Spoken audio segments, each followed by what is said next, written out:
Hello everyone! It's the time of the year again at gagamit na naman tayo netong Brilliant Rejuve Set. Alam niyo yun guys, na isang beses na ako gumagamit ng exfoliating set sa isang taon. Hindi na bago sa akin to at eto na yung trusted kong Rejuve Set dahil nga FDA approved sila at gustong gusto ko yung sunscreen nila. Ito yung pinakagusto ko sa set na to. May kasama tong soap, toner, cream, tsaka yung favorite kong sunscreen. Advice nila dito sa box is 1 to 2 weeks lang, pero sa akin, 3 days ko lang siya ginagamit. So, ang hydroquinone at tretinoin is for dark spots, uneven skin tone, at signs of aging. Ang hydroquinone para siya dun sa mga hyperpigmentation and dark spots. Ang tretinoin naman is for cell turnover.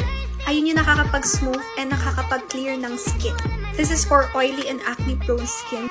So, kapag gumagamit kayo ng toner at nung cream, konti lang. A little goes a long way. Konting-konti lang na patak. And, don't rub it. Dump-dump lang.